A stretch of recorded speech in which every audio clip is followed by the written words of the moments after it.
Hi, I'm Adam and welcome to First Man Photography. In today's video I've come to the beach and I want to show you 3 different ways.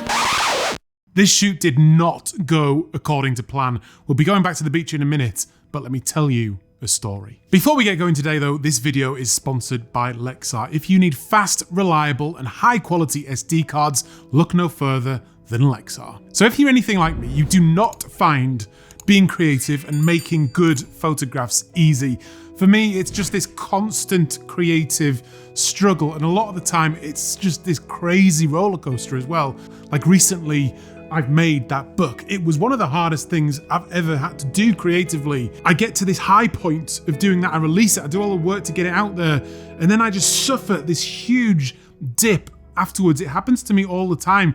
When something good has happened, I then go down into this dip. I think part of the reason that happens is because you're only really judged, or you're only as good as the last thing you've done. So I'm constantly comparing myself to myself in a way. Because the book was such a big thing, I've now been in this solid dip for quite a while, and that culminated recently when I took my kids up to the northeast where my mum lives to stay with her for a few days over the summer. I was then going to go out and take some photographs, and I was just in this real difficult place where I just couldn't make a picture. There was this beautiful heather and I could not make it work. I then had this spark of an idea, so a little technical challenge that I wanted to do, but I didn't have the gear with me. So I drove from Teesside all the way back to Leeds to here just to get one piece of gear that I hadn't brought with me.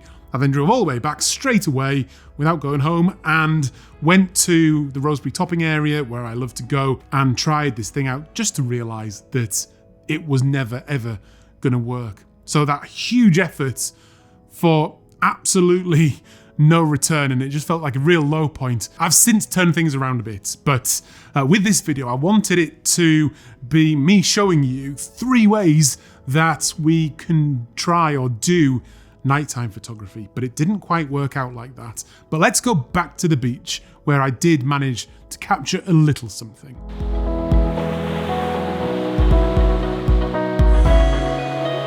So if you saw last week's video, you will have seen me talking a little bit about things you can do when you've lost your mojo a bit, or you're just struggling to find some inspiration to take photographs. And the reason I made that video was a little bit for myself. And then one of the things in that video was to do some nighttime photography. And like I said, doing nighttime photography is part of my new project. I've got to admit though that it's quite experimental.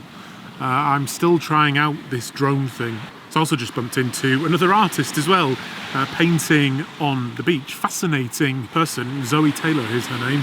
I'll put a link to her Instagram down below. Make sure you go and check her out. She's a local artist, does mainly landscape stuff.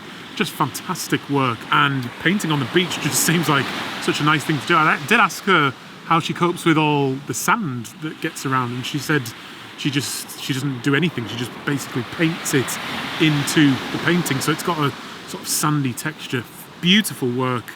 It's more than just today though that she's been doing that, but yeah, it's just brilliant bumping into other artists like that when you're out and about trying to make some yourself. Right, I think, well, I'm going to try possibly do something with the sunset, but it may not happen. But there is this fascinating sea fret coming in that's creating this beautiful mood. It's very blue, it's really still, there's hardly any wind, so fingers crossed.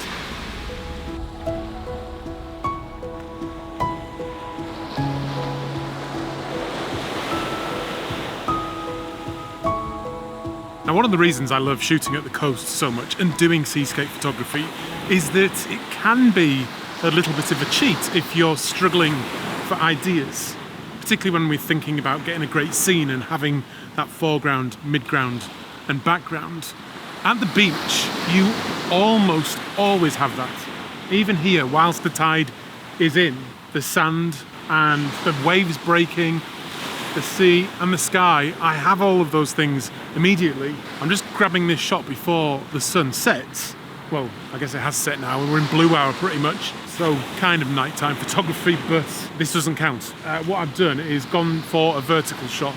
I want to get some of this beautiful clean sand, which has just been revealed by the tide going out, then have those waves breaking, then go into that sky. And there's actually, although it's still very blue, there is some very beautiful bits of pink and things in there.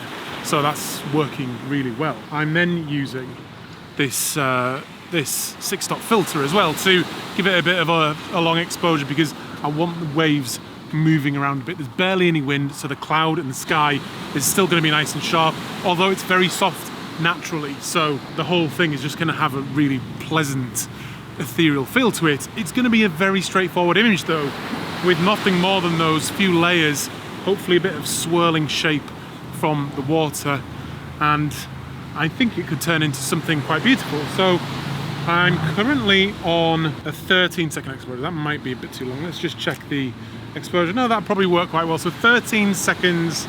I'm just focusing on the waves breaking. That's now firing. So 13 seconds, and then we'll check that out. I've gone for vertical. I might crop it down to like an 8x10. And yeah, it should work out fairly pretty, I think.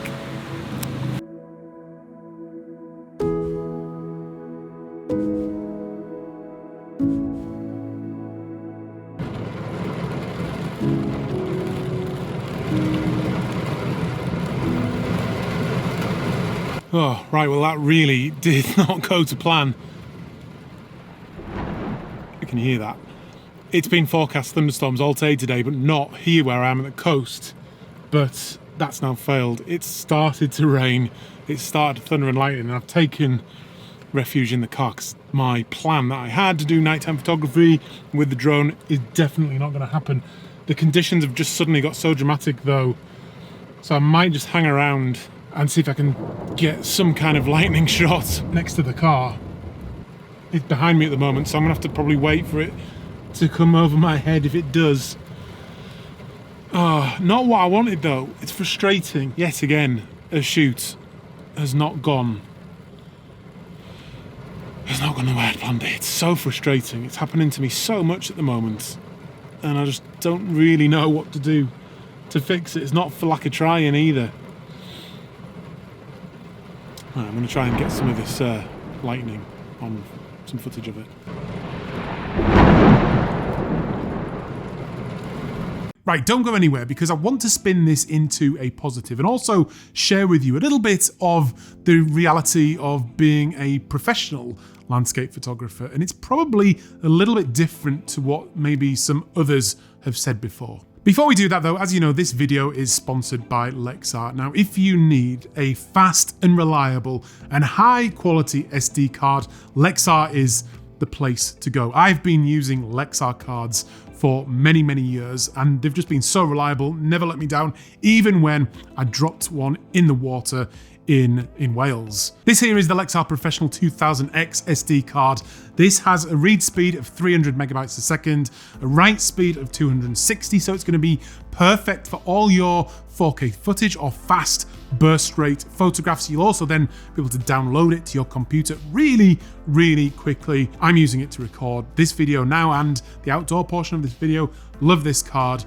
So yeah, so go down to the link below and yeah, give Lexar some love for sponsoring this channel. Right, firstly, that lightning, I'm not ashamed to say, was absolutely terrifying. Just after I'd finished filming that little bit that you saw, I was outside trying to get more footage and it started raining really heavily. I jumped back in the car and seconds later, there was this absolute explosion.